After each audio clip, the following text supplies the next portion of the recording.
Pizza ખાવાના શોખીનો હવે સાવધાન રહેજો। રાજકોટમાં પીઝામાંથી નીકળી છે માખી। ડોમિનોઝ પીઝામાંથી માખી નીકળી હોવાની ઘટના સામે આવી છે। ગ્રાહકે વિડીયો બનાવી વાયરલ કર્યો છે। સેટેલાઇટ ચોકની પીઝા બ્રાન્ચની આ ઘટના સામે આવી છે। ગ્રાહકના આરોગ્ય સાથે ચેડાનો આક્ષેપ પણ કરવામાં આવી રહ્યો છે। તો પીઝા ખાવાના જો શોખીન હો તો આ વિડીયો જોઈ લેજો, કારણ કે પીઝામાંથી માખી નીકળી છે અને ડોમિનોઝના પીઝાની આ જે માખી છે તે નીકળી છે તે પ્રકારની ઘટના સામે આવી છે। સંવાદદાતા અંકિત અમારી સાથે જોડાઈ ગયા છે। અંકિત, ડોમિનોઝ પીઝામાંથી માખી નીકળી હોવાની ઘટના સામે આવી છે, શું અપડેટ મળી રહ્યું છે? ચોક્કસથી કોમલ, વાત કરવામાં આવે તો રાજકોટ મહાનગરપાલિકાના આરોગ્ય વિભાગ અંતર્ગત આવતા ફૂડ વિભાગ દ્વારા છે તે સતત ચેકિંગ ડ્રાઈવ છે તે કરવામાં આવી રહી હોવાના દાવાઓ છે તે કરવામાં આવી રહ્યા છે। તો બીજી તરફ રાજકોટ શહેરના સેટેલાઇટ ચોક પાસે આવેલા ડોમિનોઝ પીઝાના આઉટલેટમાંથી જે પીઝાની ખરીદી કરવામાં આવી હતી અને આ પીઝાની ખરીદી કરતા પીઝામાંથી માખી નીકળી હોવાનું છે તે સામે આવ્યું છે। સમગ્ર મામલે ગ્રાહક દ્વારા વિડીયો છે તે પણ હાલ અત્યારે વાયરલ કરવામાં આવ્યો છે। તો સાથોસાથ ગ્રાહકોના આરોગ્ય સાથે કઈ રીતે ડોમિનોઝ પીઝાના જે આઉટલેટના જે સંચાલક છે, કર્મચારીઓ છે તે કઈ રીતે ચેડા કરી રહ્યા હોય તે પ્રકારની ઘટના છે તે સામે આવી છે। ત્યારે વાયરલ થયેલા વિડીયો મામલે રાજકોટ મહાનગરપાલિકાના આરોગ્ય વિભાગ દ્વારા કયા પ્રકારના પગલાં લેવામાં આવે છે તે જોવું અતિ મહત્વનું બની રહેશે। કોમલ જી અંકિત, સમગ્ર માહિતી બદલ આપનો આભાર। સુરત ડિંડોલી નજીક અકસ્માતની ઘટના સામે આવી છે। નવાગામ પાસે કચરાનો ટેમ્પો પલટી મારી ગયો તો બ્રિજ ચડતી વખતે ટેમ્પો પલટી ગયો હતો। ઓવરલોડ કચરો ભરેલો હોવાથી ટેમ્પો પલટવાની શક્યતા સેવાઈ રહી છે। તો ટેમ્પો પલટી જતા બ્રિજ ઉપર કચરો ફેલાઈ ગયો હતો। સ્થાનિકોએ તાત્કાલિક ટેમ્પો ચાલકને બહાર કાઢવાના પ્રયાસો હાથ ધર્યા। સદનસીબે ઘટનામાં કોઈપણ પ્રકારની જાનહાનિ સર્જાઈ નથી।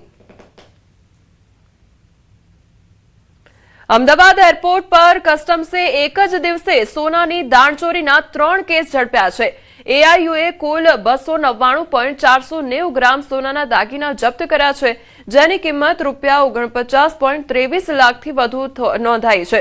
આબુધાબી તેમજ શારજા અને કુવૈતથી આવેલા 2 મહિલા મુસાફરો અને એક દંપતી પાસેથી સોનું મળી આવ્યું હતું। તો મુસાફરોએ શરીર પર સોનું છુપાવી લાવ્યાનું સામે આવ્યું છે।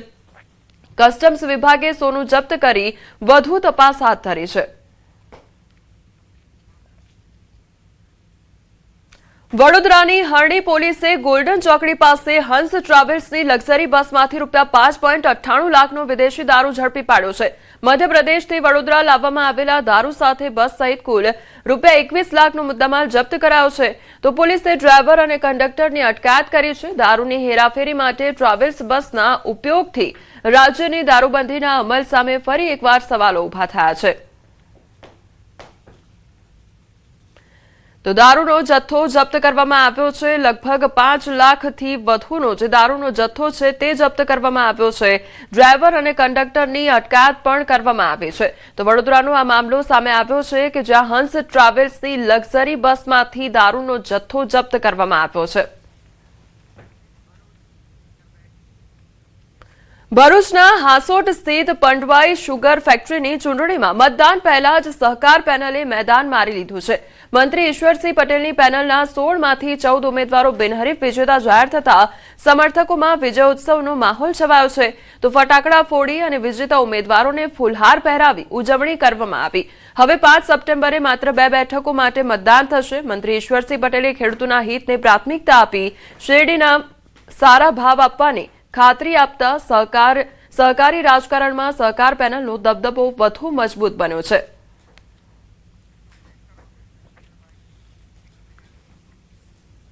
ખેડૂતના પ્રતિનિધિ તરીકે જયારે આમાં ઉભા હતા અને જયારે 16 પૈકી 14 બેઠકો બિનહરીફ થતી હોય અને 2 સીટ જાણી જોઈને કે સુગર ફેક્ટરીની આ ઇલેક્શન થવું જોઈએ અને એમણે વગર લેવા દેવા સંસ્થાની ઉપર લગભગ 30 થી 35 લાખનો બોજો જે થવાનો છે ઇલેક્શનનો ખર્ચ, એ આ 2 ભાઈઓ જે છે, એક અમારા હિલાવના યોગેશભાઈ, બીજા એક શેખ છે ઓલપાડના, આ બંને મિત્રોએ જાણી જોઈને સંસ્થાને ખારામાં નાખવાનું જયારે કામ કર્યું। અંકલેશ્વરના ગડખોલથી અંધાડા તરફના બિસ્માર માર્ગને લઈને રિક્ષા ચાલકોએ અનોખી રીતે વિરોધ નોંધાવ્યો છે. છેલ્લા 15 થી 20 દિવસથી રસ્તા અને સાઈડમાં ખાડાઓ યથાવત રહેતા વાહન ચાલકો પરેશાન બન્યા છે. ખાસ કરીને રિક્ષા અને ટુ વ્હીલર ચાલકોને અકસ્માતનો ભય સતાવી રહ્યો છે. તંત્ર દ્વારા ખાડાઓ ન પૂરાતા રિક્ષા ચાલકોએ ખાડામાં ઉતરી વિરોધ કરી તાત્કાલિક માર્ગનું સમારકામ કરવાની માંગ કરી છે. વહેલી તકે અમારી એક જ માંગ છે કે આરસીસી રોડ બનાવી આપો કે પછી બ્લોક બનાવી આપો. રિક્ષા ચાલકોમાં તકલીફ એટલી છે કે આજે અમારે રિક્ષા ચલાવવાનું મન બી નહીં ને એટલા ટાયરો અને ગાડીનું બી એટલું નુકસાન થાય છે અને કમરોનો બી એટલો પ્રોબ્લેમ આવે છે કે આજે અમારે રિક્ષાનો ખર્ચો કરીએ કે હોસ્પિટલનો ખર્ચો કરીએ. આજે 32 વર્ષથી હાકુતા પહેલી વાર આવો રોડ જોયો મેં. આજે વર્ષો થઈ ગયા, એનો કોઈ નિરાકરણ જ નથી આવતો. પણ એનું કોઈ એ જ નથી, કોઈ જોવા નથી આવતું કે કોઈ કહેવા નથી આવતું. હવે એનું કરવું.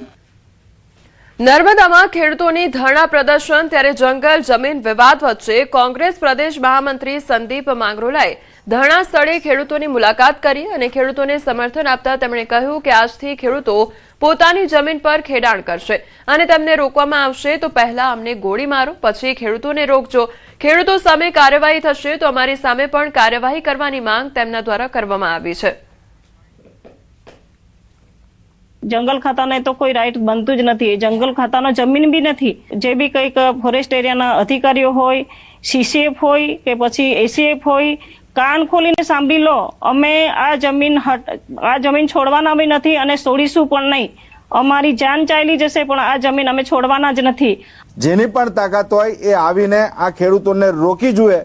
જો રોકશે તો એની સામે કાયદેસરની કાર્યવાહી થશે.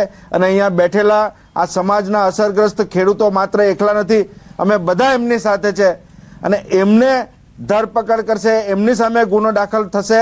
એની પહેલા તમારે અમારી છાતી ઉપરથી તમારી ગોળી મારવી પડશે અને તો જ તમે આ જમીન બચાવી શકશો. આ જમીન એ જંગલની જમીન, એમાં આદિવાસીઓનો પહેલો અધિકાર છે. તો રાજ્યના ખેડૂતોનું ધરણા પ્રદર્શન અને જંગલ જમીનના હક અને પેન્ડિંગ દાવાઓ મુદ્દે સાંસદ મનસુખ વસાવાની આગેવાનીમાં ડેપ્યુટી સીએમ હર્ષ સંઘવી અને વન વિભાગના અધિકારીઓ સાથે મહત્વની બેઠક યોજવામાં આવી હતી. સાગબારા અને ઉમરપાડાના વિવાદમાં ધરણા પર બેઠેલા ખેડૂતોને નિયમો અને પુરાવાના આધારે જમીન આપવા અંગે નિર્ણય લેવામાં આવશે.